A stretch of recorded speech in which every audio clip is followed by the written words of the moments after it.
Welcome back to the All-American Football Show. I'm Big Cass, Joseph to my your left, right, whatever, and then down below, Aaron, AP, and then Logan, who was not here last week, had a family emergency. Logan, welcome, man. Second day of the show, second week of the show, man. Glad to have you on. This could be a lot of fun. We had a lot of fun last week. We did it by the spin hair of Zoom with the last 30 seconds finishing up the show. Well, hey, I'm just glad I can make it this week. Yeah. So it's amazing, dude. It's amazing. I'm excited for this week for sure. All right, this week's going to be a lot of fun. We're going to, we're jumping in. Got some. I didn't do it because I'm steering the ship. And if you want to hear who my predictions are, go to the Bunch of Nuts podcast. We did it a few weeks ago. Did our awards, like our pre-awards, like the Herbie Awards. So that's what we're going to do this week. But Big Ten Media Days are this week, and Logan, I have a huge question with this because AP and I were talking about this off air. But before that, Jim Harbaugh yesterday said, and go look at the video in Big Ten, the stare on his face. He knows that he's got a lot of head of work to do.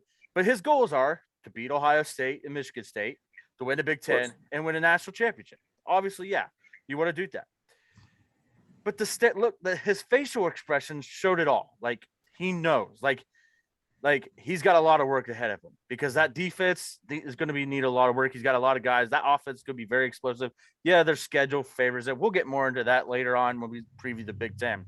But he also said no comment when they asked him if the comment about standing on third and expecting to go home was about Ryan Day, and he said no comment. As a Buckeye fan, I love it because it's going to bring back the rivalry a little bit, but Ryan Day today said, okay, goal is to beat Michigan, that team up north, actually. I can't believe I'm saying that as a Buckeye fan. Win the Big Ten, go to the national championship, win the national championship. But he also said expectations going 11-2 with a Rose Bowl victory is a down year for Ohio State and, not expectations. So, Logan, the Alabama fan, 11-2, Sugar Bowl victory. Are you happy with that? I mean, I'm happy with the Rose Bowl victory because, it's the Rose Bowl. But expectations-wise, or do you feel the same way? Do you think Nick Saban would feel the same way if that happened last year? 11-2, lost to Auburn, won the Sugar Bowl though. Really thinking about it, the way, and it's been stated before by Nick Saban himself too, is that for him, a 2-loss season is actually a bit of a disappointing season for us because, not every team wants more than one loss. I mean, really not any team wants to lose at all. But when you're one of the top tier teams, whether it be us, Ohio State, Clemson, Georgia, whoever, no team wants to lose any games at all, let alone more than one if they do lose. So this goes to my next question, Aaron. Penn State, it's been a long time since they won a national championship. Mm-hmm. But I know how you feel, like you said it off air. You'd be ecstatic for 11-2 Rose Bowl victory, right? Yeah. Oh, yeah, for sure. I mean, I think back to 2016. We were in the Rose Bowl. We had 2 losses that year.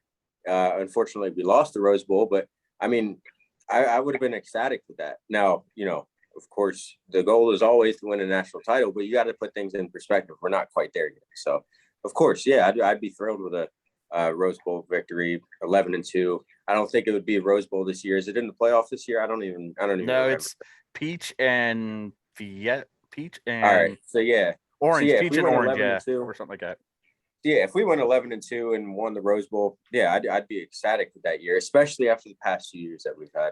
Well, Joseph, I hate to be the bearer of the bad news. If Cincinnati goes 11-2, they're not going to the Rose Bowl. That's a Super Bowl for us, baby. Let's not even get into that. If Cincinnati goes 11-2, it'd have to be like it would be like not the Holiday Bowl. It'd be like one of them R&L Carriers bowl game victories because that's the unfortunate for the American Athletic. Now, next year, Big 12, 11-2. What is it? Sugar Bowl? Yeah, I mean Sugar Bowl. I mean, because that's the Big 12 SEC affiliate. next season. Cincinnati goes 11-2. They didn't win. They didn't win the Big 12. Just say who's in the Big 12. Who would be in the Big 12 after next year? Oklahoma is still in the Big 12 next year because it's not 2025. Oklahoma wins the Big 12, but Cincinnati went 11-2, and they went into the Big 12 championship. Would you be happy with an 11-2 Sugar Bowl victory? Absolutely. Just for next year, because Oklahoma and Texas, they're still hanging around. But after that, I mean, Oklahoma State, they can do their damage. Iowa State, they're one of those teams, ups and downs, all over the place. Teams like Baylor. I mean, I'm excited for the Big 12 and Cincinnati joining, and BYU coming over, and Houston and UCF. Like, I'm excited to see it, but I still feel like, as a Bearcats fan, joining a bigger conference, as you could say, it's a step in the right direction. It really is. It's going to, and it's as long as they can still retain Luke Fickell too. Luke Fickell, yeah, keeping Luke Fickell there will do some good things for the Bearcats. I still feel like Ryan Day will go to the NFL within the next eight years, and Luke Fickell will be back in Columbus on the sidelines. That's my feel. But all right, fellas, I'm not doing this. Your guys' top non-conference games that don't have anything to do with your favorite teams. I want to hear them. I want to hear them. And Logan, you go first, man, because I know in the chat you and AP were like, damn, I can't say Auburn and Penn State. So it's going to be definitely interesting to see, because I know you probably got that Penn State Auburn game circled in your mind. Honestly, yeah, that's the one I kept on my list after we talked about it. I mean, even last year, Penn State Auburn, that was a great game. Honestly, I kind of expected it to be a one-sided game with Penn State winning, although that's my bias to me hating Auburn. But, it was a great game last year, and the fact they're doing it again this year, I think it's going to be even better. We didn't get your comments. What do you think of them copying Penn State from the whiteout doing the orange out? I think but like we said it looked cool. But what's your comments and how you feel about that? Because we know you hate Auburn. Well, Auburn's always been kind of a copycat, being our little brother and all, but you got to try to look good at some point, but take it and make it your own. Let's not do any of this, hey, can I copy your homework, but make it look like your own. Yep. What tiger stripes in the stadium? Could you imagine, like, every other seat just, going like the zigzags? Yeah. That'd be pretty cool. Actually, that would be really cool. That would be really cool. Okay, that'd be hard to get people to do. Where's that game ranked? Where's that game ranked on your list, though? For me, I'd have that one as my number 2. See, let me get my list pulled up here, because I'm trying to think. I think it was USC and Notre Dame I was looking forward to as my number 1 for this year. Yeah. Just especially because of all the changes, Marcus Freeman being the new head coach at Notre Dame, Lincoln Riley, Caleb Williams, Jordan Addison all out at USC now. I think it's going to add to that game a lot. It depends what Notre Dame does with Ohio State, too. Obviously, I mean, if Notre Dame loses a close game to Ohio State and USC runs the table, that's a playoff matchup right there. Honestly, the winner of that basically will get that 4th spot in the playoff, in my opinion. And that was actually my number 3 was Ohio State and Notre Dame. So, and what was 4 and 5, just real quick, if you had it that far? See, I think 4. Well, I had 4 and 5 before you had put the no in-conference stipulations. Yeah, we'll just throw that. We'll just do in-conference stipulations in. Yeah. So with that one, my 4th one was Bama and Texas, week 2, which I'm interested to see that one outside of, with it being Bama. I'm interested to see how Quinn Ewers looks with him being first-year starter at Texas, from what they've been saying. If he starts. Yeah. But then we also have to worry about Bijan Robinson, too. Yeah. So. All right. Joseph, we're going to do Aaron last because because I'm sure he's got real in depth. Joseph, what's yours? I mean, I saw Joseph's list, but Joseph, keep it to a minimum. I know you got like 12 games there on your sheet. All right, how many you want? How many do you want? Let me just hear how many you want. Do 3 and then briefly mention 4 and 5. All right. So no particular order. These are games that run long rivalries, and I just look forward to watching every year. Iowa State at Iowa for the Cyhawk. I enjoy watching that. Actually, yesterday I was watching that on YouTube from last year. Do you take a nap in the second quarter? No, actually, it's the Iowa defense. I really enjoy Kirk Ferentz, like the way he runs his program. The next one I have is always Army and Navy at the end of the year. I enjoy it. It doesn't matter. They're 0-12. It doesn't matter. I still tune into that game, not because it's the last game of the year, just because I love watching the academies go at it. It does get pretty boring watching the triple option, and honestly, you could probably go to Vegas and play slots or whatever and guess this guy's going to carry the ball. But another game I have circled here is South Carolina at Clemson. I am excited to see what Spencer Rattler does with this team in South Carolina and Clemson. That's a game that probably flew on the 3 of us right here in the corner, outside of Joseph, because we all love college football, but this guy does his homework. That game probably flew under all 3 of our radars. Am I correct? Oh yeah, yeah, for sure. Because I totally forgot about Spencer. Yeah, Rattler. I mean, think about how dominant Clemson has been in that rivalry. Mm-hmm. Yeah, for sure. And it's at Clemson this year. It's still another thing. It's just I've followed Spencer Rattler. I would tell you, if that game was in Columbia, South Carolina is walking away with that victory. Exactly. And then for 4 and 5, my games for 4 and 5. So I put week 7. You're going to be like, huh? You got Alabama at Tennessee, LSU at Florida, USC at Utah, Penn State at Michigan. So just the whole week? Yeah, I'm excited. Just the whole week. 7. I love it. Just week 7. That is week 7's week, number 1 on my list. It's the middle of college football, and it's all these games. I have a little love for Tennessee. Okay, a lot of love for Tennessee, but I'm excited to see what Tennessee brings this year with, Joe Mixon coming back, Milton coming back, and just I'm excited. College football is here, guys. Let's go. Enjoy Tennessee for one season because they're about to get the hammer dropped on them. It's the Josh Dobbs year of 2015, and then. All right, AP, what's your top 5? All right, man. I love it. Week 7. All right, bro. So starting off with number 1, I've got Ohio State, Notre Dame. Just because, one, those are just 2 of the most storied programs in college football history.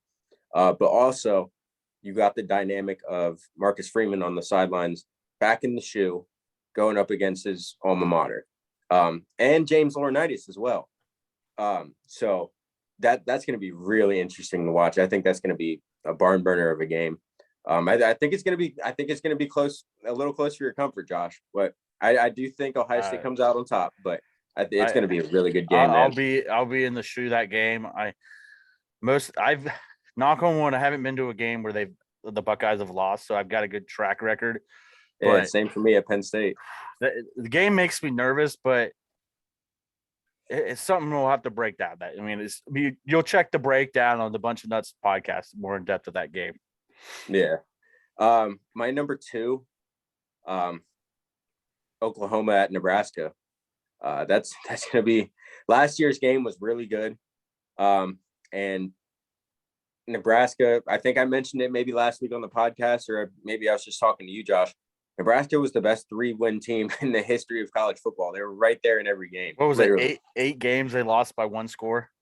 I think it was almost yeah. You know what? Because the Ohio State game was 11 points or something like that. Yeah. But yeah, or 9 points. But yeah, they were right in there for every game, and they almost beat Oklahoma last year. So the fact that they have them at home, and hopefully Scott Frost can get his pieces going. I think that's going to be a really good game. Moving on to number 3, Alabama, Texas. Another game where it's just two of the most storied programs in the history of college football. I don't think it's going to be that close of a game. I'm just still not there for Texas yet. I don't know, man. They've been spinning their wheels for quite some time, man. Every year is the year that they're back, and it's just not. The only thing that concerns me for Bama, I mean, they've got the quarterback, they got the running back. They got 3 new wide receivers. Mm-hmm. They don't have JMO. Yeah. They don't have Jameson Williams. They don't have Mechie, which, prayers out to Mechie right now, who's diagnosed with leukemia. But Bama's wide receiver, but they jumped right into the portal, grabbed some elite guys again. So, and they almost ended up with Jordan Addison, but I guess Lincoln Riley offered a little bit more cash. He's But yeah, that's the only thing that concerns me with Alabama against Texas. But here's the thing: they got a good, solid running game. Texas's defense, Big 12. I don't trust Texas's defense. So having that solid running game for Bryce Young is going to help. And this will also go into our next week, with our awards, stuff. The fact that you have Ohio State, Notre Dame week 1, Alabama, Texas week 2. It right there could, like, when it comes down to the 2 guys up for the Heisman, Stroud and Young, to make their statements. Yeah, if Stroud comes out and just demolishes Notre Dame, but Bryce Young comes back next week, yeah, he has a solid game, but Stroud's got the advantage because of the wide receivers. But of course, Bryce Young better competition, I think. Yeah. So, all right, finish your list. Yeah. So moving on to number 4, I've got Miami at Texas A&M, another under the radar game. It's just again 2 really storied programs in college football. Both of them, well, A&M has been pretty decent. Not decent. They've been pretty damn good lately. They got one hell of a recruiting class last year. And Miami, getting Cristobal, it seems like they're finally starting to get some traction. I don't know about for themselves this year, but they're definitely recruiting at a pretty good level right now. And I just that's just another brand name game. I definitely like Tyler Van Dyke at quarterback for Miami. So I do too. Yeah. All right. Speaking of, you got one more. I'm sorry. Yeah, and then number 5, I've got Cincinnati at Arkansas. Shout out to you, Joseph. I'm a little nervous about that. That's going to be a pretty good game, man. Arkansas had a hell of a season last year. Of course, Cincinnati had a hell of a season last year. Let's see how the programs can keep it going. Cincinnati's losing a quarterback. Arkansas lost a couple pieces. Treylon Burks. We'll see how that turns out. I think that's going to be a really good game. Burks showing up to mini camp looking like a tight end instead of a wide receiver, but hey, shout out to the Titans though. They gave my boys AJ Brown for him. So let's go. The way Treylon Burks showed up, he had that Kelvin Benjamin program going. I wonder how much Tennessee is kicking themselves for that. And don't worry, Leonard Fournette busted in his inner Eddie Lacy. So I can't even be mad about that one. Hey. All right, I have to, before we go into awards, former Heisman Trophy winner, Joe Shiesty, Joe Burrow. The headline read yesterday, Joe Burrow undergoes surgery. Bengal fans flipped out until the NFL, Ian Rappaport, got his money's worth with all the clicks he got in Cincinnati, because that's exactly how you do it. As soon as you open that up, it was just, an appendectomy. But I didn't freak out because I actually, before I freaked out about it, I actually read the articles before I freak out about things. Yeah. But all the comments were like, oh my God, Joe Burrow, we need a true backup quarterback, blah, blah, blah. It's like, dude, he just get his appendix out. Like, Josh Rosen, here he comes, boys. Josh Rosen's in Cleveland. Well, hey, what's funny though is that guy that we signed as an undrafted rookie, Drew Plitt from Ball State, believe it or not, I actually got a mutual connection with him because my boss at work went to high school with him at Loveland. Same graduating class. Nice. Oh, wow. That's pretty cool. That's pretty sweet. All right, let's talk about a Heisman, Blintikoff, all these fun player awards.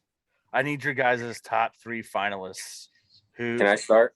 Yeah, AP go. All right, man. We're gonna start from the top and go down. Start on the offensive side with quarterback. For the O'Brien Award, Davey O'Brien.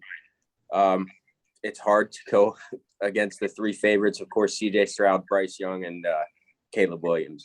But so I mean that's kind of one you can gloss over because that's obvious. So I'm gonna move on to the sleepers there. I've got Brennan Armstrong from Virginia and Sam Hartman from Wake Forest. I like both Sam the Hartman. sleepers. They're both really, really good quarterbacks. Sam Hartman had a hell of a year last year, and Brendan Armstrong, he had a really good year last year as well, but it's Virginia. They go under the radar. Obviously, neither of those guys are probably going to win it, but they're extremely good quarterbacks that everybody should watch. I still can't believe Sam Hartman was in the still same QB1 as Justin Fields. Yeah. Now, do we want to do we want me to like go through all of my award lists and then just move on, or how are we doing this? How about we do one at a time, because in case we run out of time, we'll just finish it up. Like we'll do part 2 next week or something. Yeah, sounds good. Joseph, I guarantee your boy that you're wearing right now, Grayson McCall's on that list. Oh, absolutely. All He's a stud, man. Like AP said, young CJ Stroud up there. My sleepers are Grayson McCall, Coastal Carolina, and Jordan Travis at Florida State. Ooh. I like Florida State for some I reason. looked at his last 5 games. Florida's on there. Miami's on there. You got like all these teams, good teams. And I looked at his stats against Clemson, 2 touchdowns, no interceptions. And I think he had like a 69.3% completion rating or something like that. I think he's in there. I really do. We should have just done sleepers with this award. I mean, Honestly, yeah. Because you all have different sleepers. I was going to say, because I mean, 1 through 3 are probably all the same. Like, Yeah. so, believe it or not, I don't know how much you guys will agree with me on this, but my sleepers, I went with Spencer Rattler, Will Levitt, and Tyler Van Dyke. But I think Rattler, because with him starting over in South Carolina, he's going back to a coach that he had before. Before that coach, which was Beamer, if I'm not mistaken, before he left Oklahoma to take the head coach job at South Carolina, Rattler actually looked pretty good. So I think their connection going back to each other, it could definitely help him out. And I think he could be a sleeper for this one. My thing with Like Spencer it. Rattler is, can Shane Beamer, when the times get tough in a game, can he keep Spencer Rattler under control? Because we all know what he did in QB1. The Right. dude was a straight up ass. I mean, we all know. I'm interested. None of you guys had Anthony Richardson from Florida. I feel like looked and I thought, and I was like, because Josh, you know me, I do my research on these quarterbacks. I had him on there, and my list could have been 20 quarterbacks deep. But I'm sure none of you wanted to listen to that. But he was definitely in the decisions. All right. What about the Doak Walker Award, the best running back? My 3 favorites, I've got Braylon Allen, absolute stud, man. He went off last year. He's ridiculous. Braylon Allen, Travion Henderson, of course, Josh, he was just a stud last year, of course. And then Bijan Robinson. It's hard to think of running backs and not think of Bijan. Yeah, those are my 3 favorites. I think a lot of people are going to have.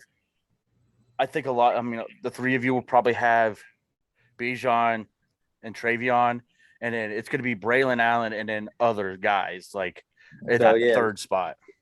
So yeah, let me get to my my sleepers. I've got Chris Tyree from Notre Dame. He's going to have plenty of opportunities to make a good name for himself. Jahmyr Gibbs. Sorry if I mispronounced that, Logan. But the transfer from Virginia Tech Georgia Tech down to Alabama. And then I've got some guys to watch as well. They're definitely not going to win it, but Sean Tucker at Syracuse, Tank Bigsby at Auburn, E.J. Smith at Stanford, Frank Gore Jr., and Mo Ibrahim. If Mo was not at Minnesota, which, by the way, I think Minnesota is going to have a pretty good year, but if Mo is at a school like Ohio State or Alabama, he'd be without a doubt regarded as the best running back in the country. No question. No Kansas State guy.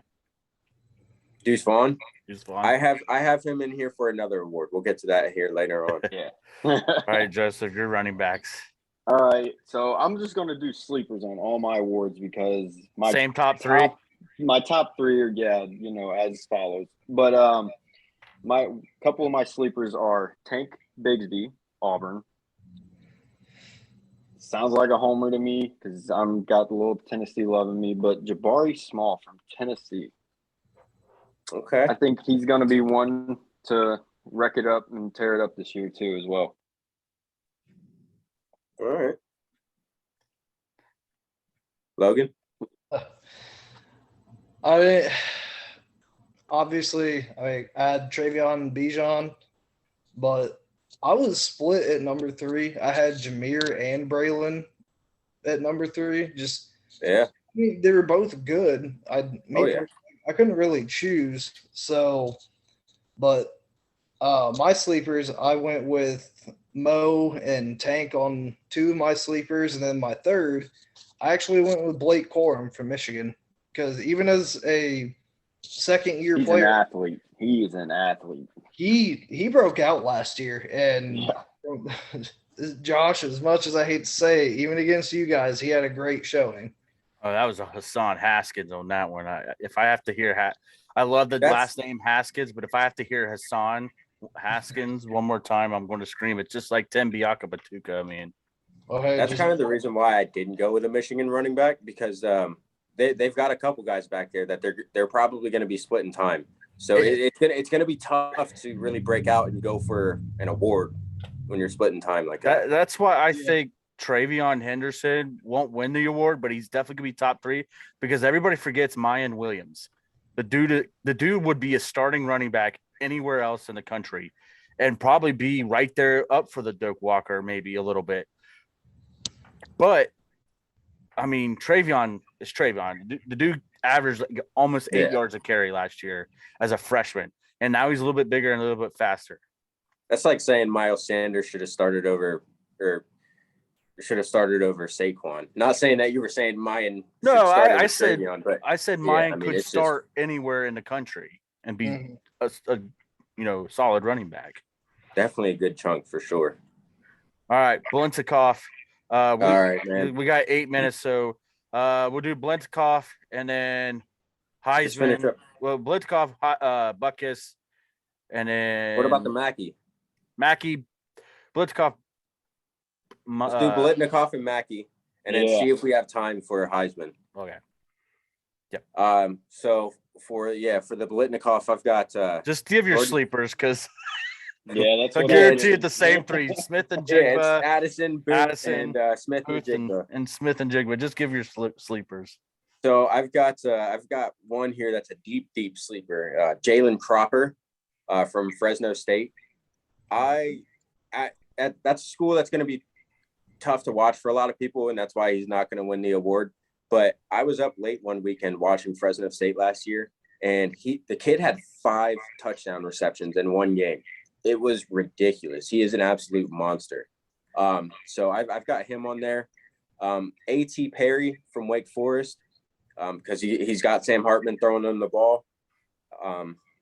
They'll have some opportunities this year. And then I've got Xavier Worthy as well. He was one that you could the kid from LSU and him are the ones I flip-flop back and forth. I mean, obviously Addison, Jackson Smith, and Jigba. I mean, yeah. All right, my sleepers are Xavier Worthy, like you said, AP, and then Jalen Hyatt from Tennessee. Oh.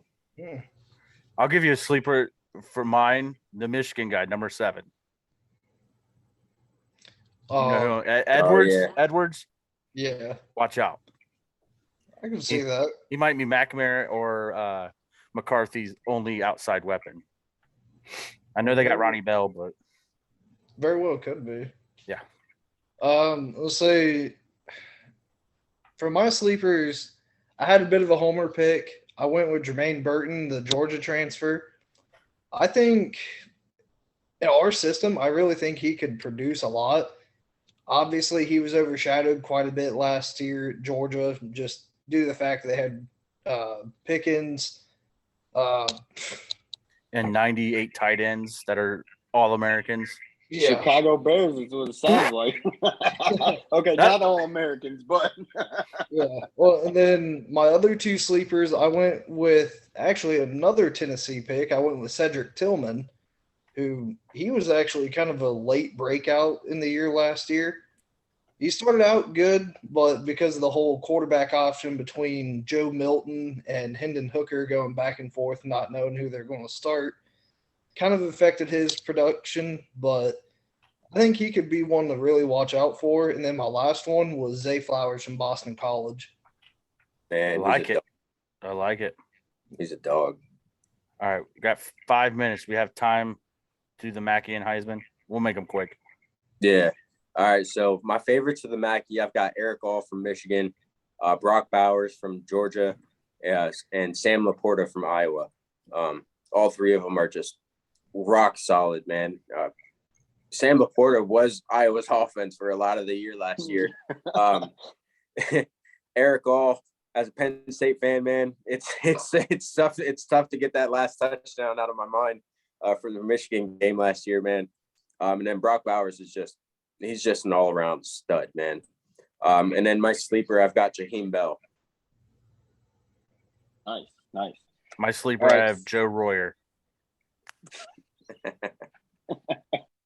He has All the right, best so, hair, by the way. Brock Bowers is at the top, and then Sam Laporta, like AP said, Isaiah Bowser from UCF. And then my other one's a homer pick, Josh Wiley from Cincinnati. He really tore it up last year, but this new receiving core, I think Evan Prater, whoever's running the show for UC, is going to be looking at him a lot. Prater. Like Desmond Ritter looked for him a lot last year, but I think he's going to get a lot of touches. So what I had for the Mackey, I had Bowers at number 1. And number 2, I went with Michael Mayer from Notre Dame. I think he's one that a lot of people know about but aren't really talking about. So he's one to watch out for. Number 3, I went homer pick. I went with Cameron Latu. Granted, he wasn't a big part of our offense last year, but when he got the ball, he made it count. My sleeper, I went with Austin Stogner from South Carolina. He was the one that transferred from Oklahoma to South Carolina with Rattler. Oh, yeah. He was the one that he made a big impact at Oklahoma when Rattler was starting, so I think he could be good. And then I want to throw this out there because he was on my list for a while before recent events happened. Spencer Webb from Oregon. Rest in peace to that man. I was really looking forward to watching him this year. Yeah, me too, man. Rest in peace. That was They should just give him the trophy. Yeah. Or an award. All right, we got 2.5 minutes. Heisman, not named Stroud or Young. All right, man. So I'm gonna go with a couple here. Will Anderson. He might not win it, but I think he's definitely gonna get an invite to New York. He is an absolute monster. That kid is ridiculous, man. So I got Will Anderson. You didn't say no Caleb Williams, so I'm gonna go Caleb Williams there as my number 2. And shoot, for my third one, damn, Josh, you made it tough on me, man. All right, probably not gonna happen, but I got Bijan Robinson.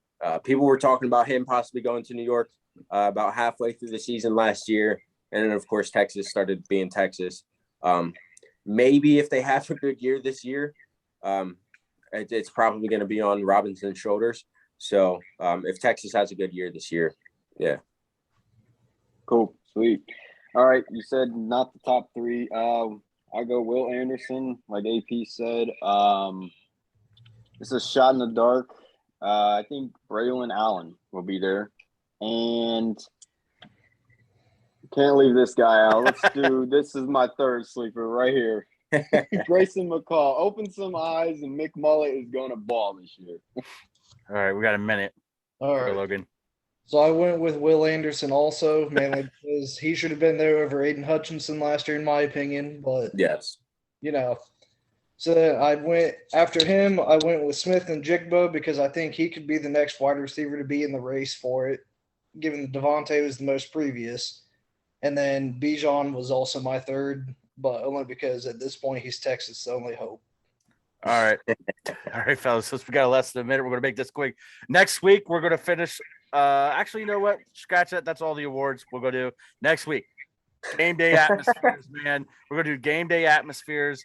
How about each Power 5 conference and one non-Power 5 conference? The best game day atmosphere from each conference. And then we'll do best. Let's do like best